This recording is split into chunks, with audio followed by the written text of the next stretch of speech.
friends. Welcome back to another episode of the Field and Garden Podcast. It is your friend, Lisa Mason Ziegler, and I am so glad to have my partner here today, Layne Angelo. Hi, Layne. Hi, welcome everybody. Layne is the seed manager here at the Gardener's Workshop, as well as what got her here, right, was she's an avid gardener and basically just kind of a gardener smarty pants. She is loaded with information, y'all. And so this is her brainchild, Seed Talk. And I'm just really happy to be kind of going along with her for this. So today's episode is the Cool Flower Direct Seeding Frequently Asked Questions, Part 1. But before we jump into that, friends, if you're new to the podcast, welcome aboard. This podcast is produced by the courtesy of the Gardener's Workshop, which is an online garden shop education center. It all started with a little flower farm in southeastern Virginia back in 1998. And it has just grown literally into so much more. So if you want to head on over and learn more about the work that we do, thegardenersworkshop.com. And we also have an enormous library of resources as well as online courses. If you're a gardener or if you're a budding flower farmer or you're a flower farmer that wants to learn more about business and kind of grow your business in a different way based on locally grown flowers, we have you covered. So yes. Layne, thank you so much for, Layne is the one that is really, she's the one that gets the questions from you guys. And so she's been saving them all up and here we are today. So Layne, take it away. All right. So like Lisa mentioned, today we're going to be moving into direct seeding. So the past few episodes, we've talked about indoor seed starting and we got really great feedback on that. Thanks to everybody who left reviews and comments. We read all of them and we really appreciate it. As always with our Seed Talk episodes, they will also be posted on YouTube as well as in your podcast app. So if you'd like to actually see our slideshow and see Lisa and I having the conversation, come on over to YouTube and join us over there. So let's move on. Like I said, this is going to be part 1 of direct seeding frequently asked questions. And if you don't know what that is, we will answer that question first. So the very first question, what is direct seeding? I also want to mention some other ways it might be phrased. You might see on your seed pack, sow outdoors, sow directly in the garden, cast seed directly in the garden. What does it mean when a seed packet says this? Sure. And that is such a great one. And because it's amazing how confusing that can be when it's just you and a packet of seeds and you aren't really sure, right? So this would indicate when we take an actual seed and plant it directly outdoors in the garden in place of starting it indoors as a transplant and taking the transplant outside, right? So this is taking the seeds out into the garden and following the instructions and sowing the seeds and letting them sprout and grow right where they're going to grow on. Right. And if it says sowing outdoors, that doesn't mean to take your seed trays outside and sow them outdoors. A lot of times it's meaning sow them directly in the ground in the spot they're going to be growing in the rest of their life. Yes. So why do certain seeds prefer to be sown directly in the garden? So, that question can be answered in different ways depending on the seed we're talking about. For us, the reason that we sow certain seeds out in the garden in the fall is those seeds oftentimes prefer either really cool conditions or a variation of those conditions. And I'll use larkspur, which is a really commonly well-known, beautiful flower. Larkspur is one of those. And the reason larkspur does best direct sown out in the garden is it really sprouts great when it gets a variation of temperatures. And Indian summers, as we call them, are the perfect conditions. Warm days, about in the 70-ish, 70 to 80 degrees. But while the nights are dropping down into 55 to 65 degrees, it's that scale of going up and down tells the seed to break dormancy and they sprout. So oftentimes it's temperature related. There are some seeds that people feel like the root being disturbed in transplanting can be an issue, but we in fact don't find that to be an issue because we soil block. So we soil block all of those guys and they do tremendously well with that. So temperature is the biggie on that for me. Right. And if you're not doing soil blocking, that can be an issue. Certain seeds have root systems, like perhaps they have a tap root where that root doesn't like to be disturbed. So it either might get damaged during the transplant process, or it might suffer from extreme transplant shock and just not perform well. So that could be one reason, like Lisa said. And the other reason that she mentioned is there can be certain temperature conditions that can be very difficult to mimic in an indoor environment. So maybe temperature fluctuations, like she mentioned, or just cool conditions in general that can be very difficult for us to mimic when we're starting seeds indoors. So those can be some of the reasons you may want to sow directly in the garden. All right. What are the advantages of direct seeding?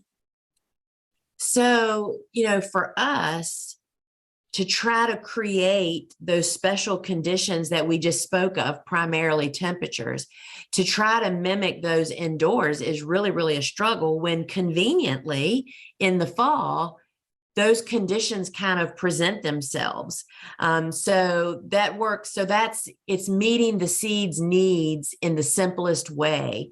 For me, is the biggest advantage of direct seeding, to not have to do heroics, I guess you would say. Right. And I think it's also good if there's someone that's just getting into seed starting. Maybe you're just trying to start, you want to grow some flowers in the garden, but you're not ready to invest in grow lights and heat mats and a seed starting station indoors. This can be a great way for you to dip your toes in the water and still grow some seeds without having to have that entire setup. So another thing too is if you're short, maybe you have a seed starting station, but you're a little short on grow light space. There's only a certain number of seed trays that will fit under that space. This can be another way to squeeze more seeds in without impacting your seed starting station. Layne, even 25 years in, I never have enough grow lights. I mean, no, it's a reality that doesn't get any better, y'all. Yep.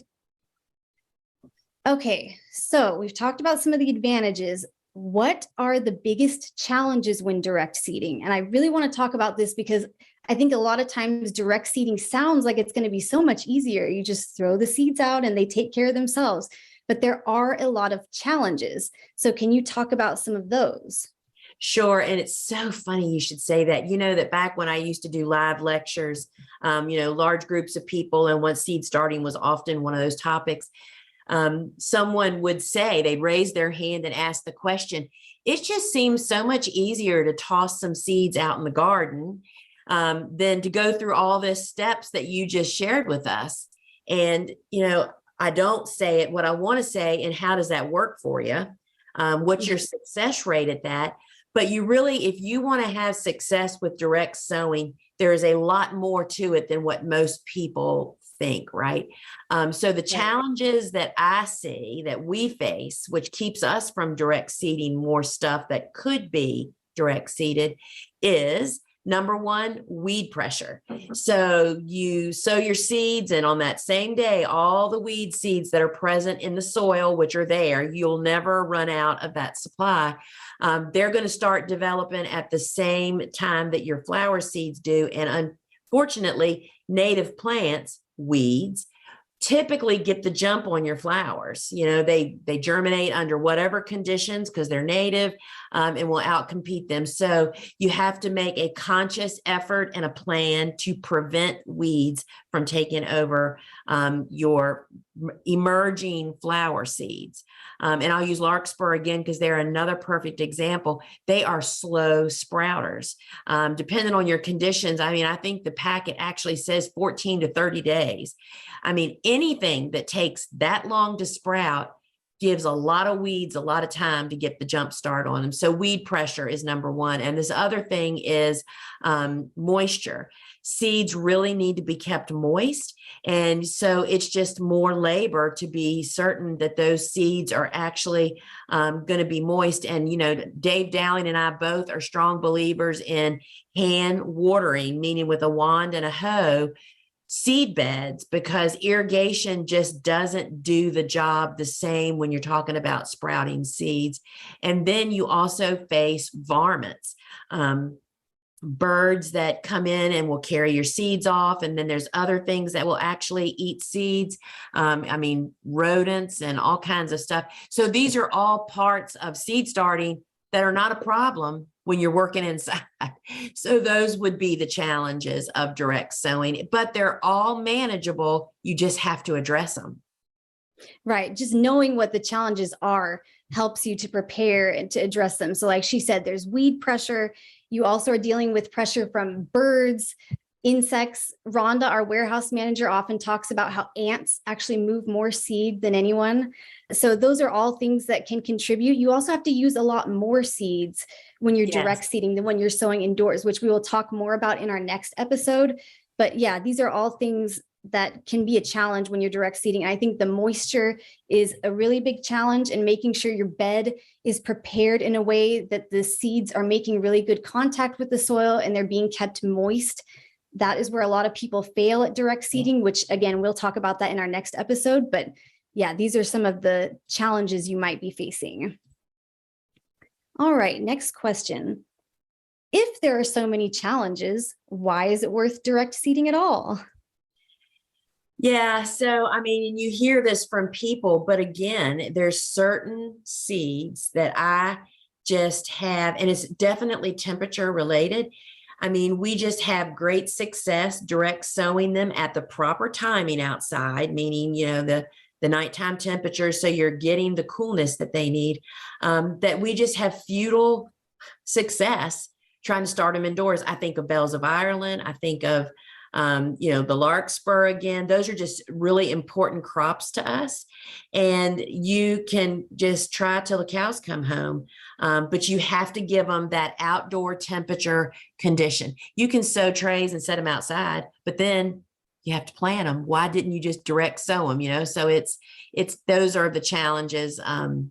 It's worth the challenges for those flowers that you really wouldn't get unless you direct sow them.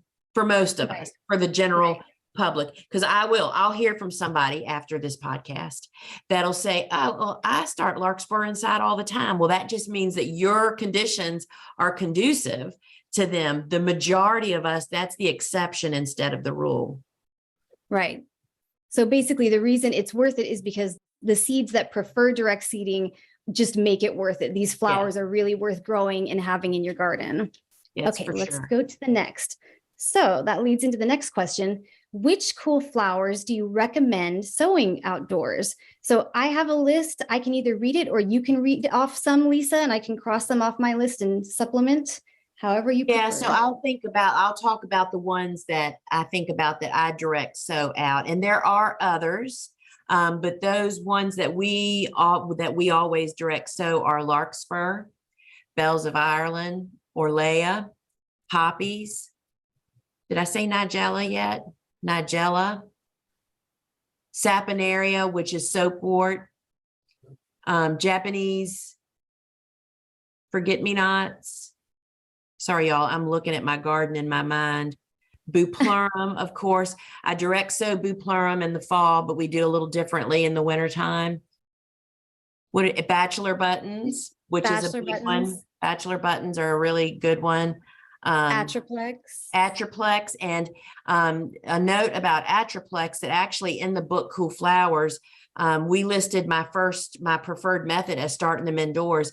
Well, I had 2 really good years of starting them indoors. Then we kind of hit a little plateau of our temperatures obviously had changed. And I started direct sowing. And I will tell you that Atriplex will germinate best when it is really cool outside. I mean, like nights in the 50s and the 40s. And so, but it's different that's different, my opinion, than what's actually in the Cool Flower book. And then the other one is dill. We love to direct sow. And I think that's all of them. Did you already mention agrostemma? I didn't say agrostemma corncockle, but I did say in Bells of Ireland. If I did, I think I said it, but okay, good. It's worth saying twice for Bells of Ireland. It is. Yeah. So these are all just really beautiful flowers. They're all worth trying if you haven't tried them. All right. Moving on to the next question. When should I direct seed the cool flowers that are hardy in my zone? So let's only talk about flowers that are hardy in your zone for now. We will deal with not hardy in a moment. Sure. So I start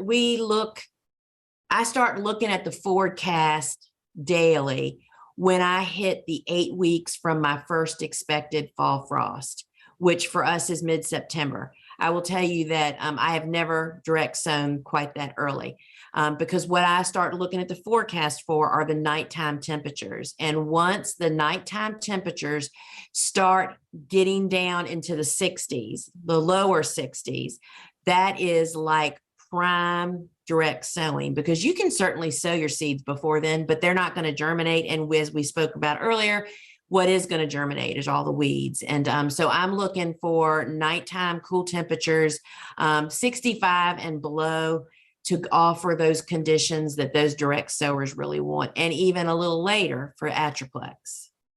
All right. So you're aiming to be direct seeding around 6 to 8 weeks before your first expected fall frost for plants that are hardy in your zone. Yep. Okay. So that was talking about fall planting. So here's a question about very early spring. And I do want to mention, we got a really great comment on one of our other YouTube videos for the Seed Talk series. And someone said, whenever someone would say very early spring, they thought, oh, well, March 20th is the first day of spring this year. So very early spring must mean March 20th. So first, what are we talking about when we say very early spring? Sure. What a great question. So in general terms, there's two cool flower planting times talked about: fall and very early spring. Very early spring planting is 6 to 8 weeks before your last spring expected frost. So for us, our typical last hard frost is mid-April. So that means mid-February is 8 weeks, which is like Valentine's Day. That's what we use for I kind of use that as a barometer.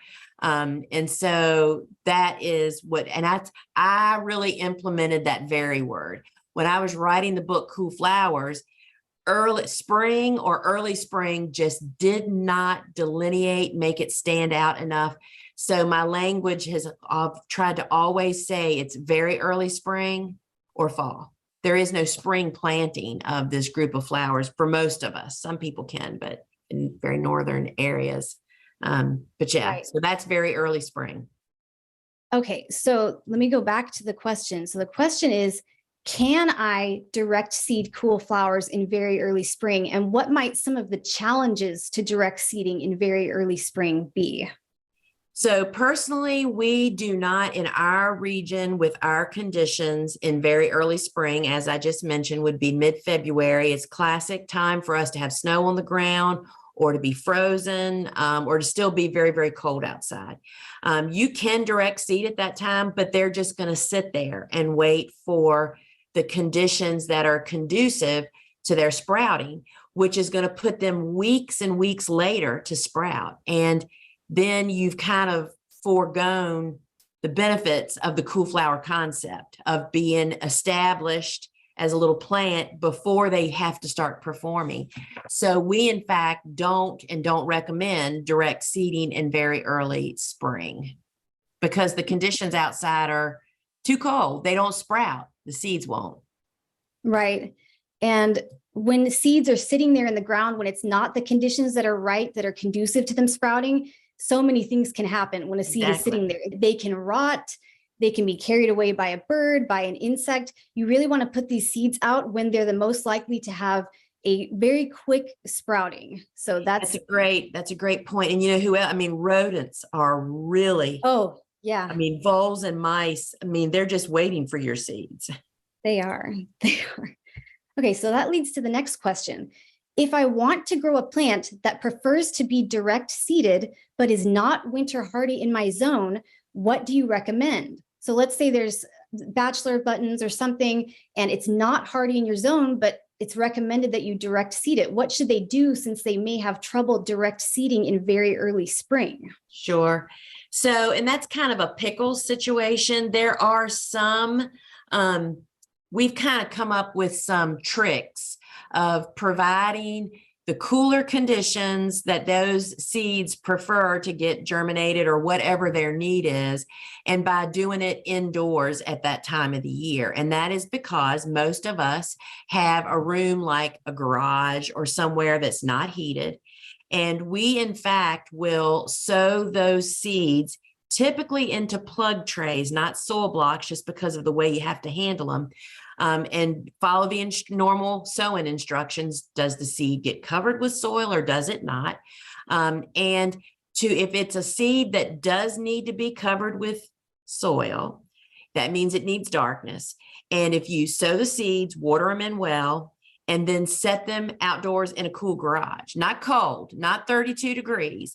You're looking for that 50 to 65 range, and you can probably get those seeds to sprout. Keeping in mind, the minute they start sprouting, they need to go into grow lights or get them outside. But they're not going to do a lot of vegetative growth outside. I mean, I'm talking through this as we're doing this here. I mean, to really have grow lights to pop them under, to get them enough of them big enough to transplant them out is the real secret to that. If it is a seed that does not need to be covered with soil, meaning it needs some light to germinate. The old trick that we do is to just sow them on the surface and again, just set them into those cool conditions. And then the other way to provide darkness for some seeds like buplerum, buplerum needs darkness to germinate. However, they often in an indoor environment just don't get enough oxygen. They just don't do well buried in a plug tray.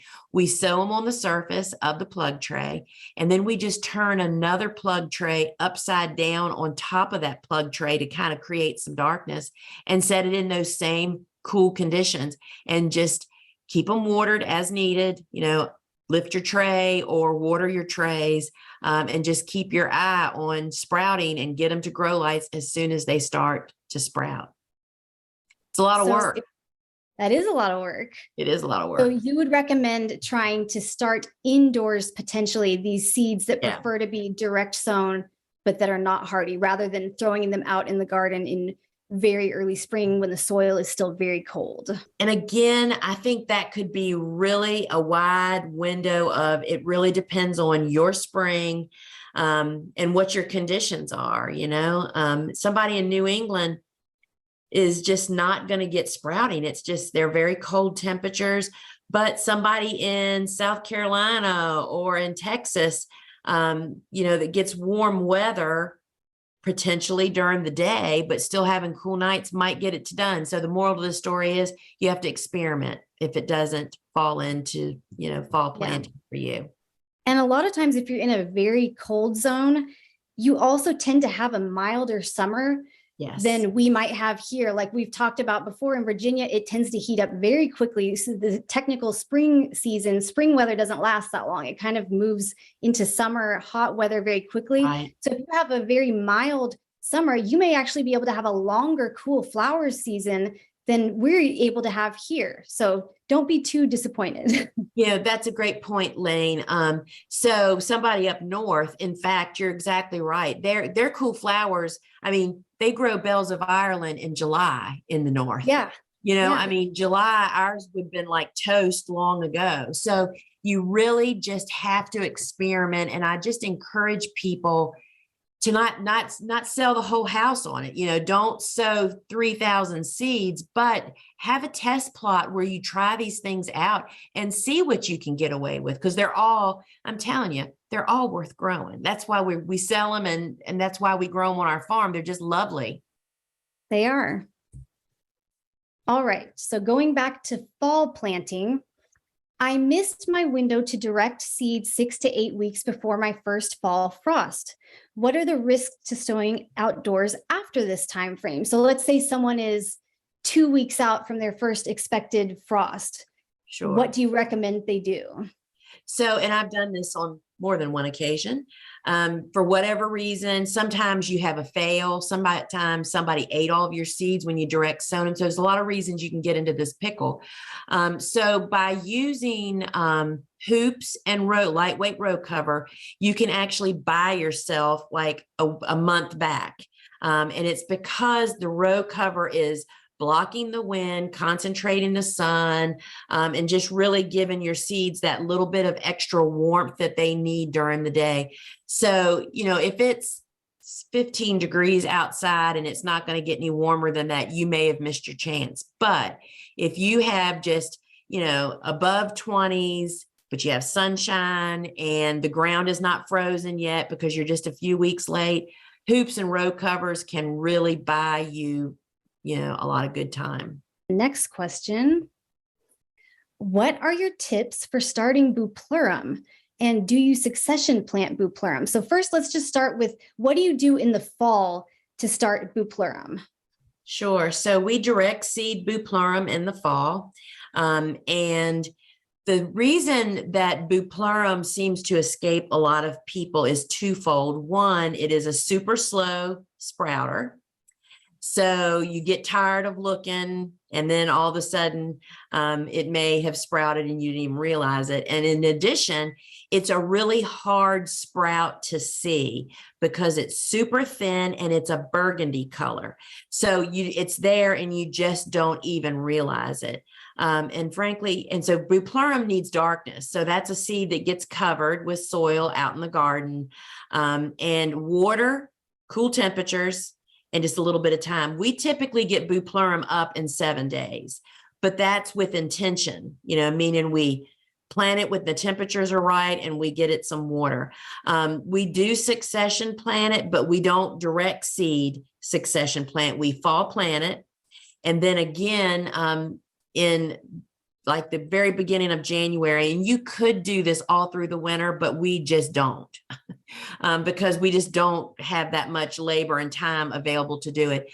Starting in January, I actually plant bupleurum in plug trays because my grow room is now not 90 degrees during the day. When we direct sow bupleurum, there is still enough heat because the sun is so bright that our grow room gets really warm during the day in September and October, too warm to get bupleurum to pop.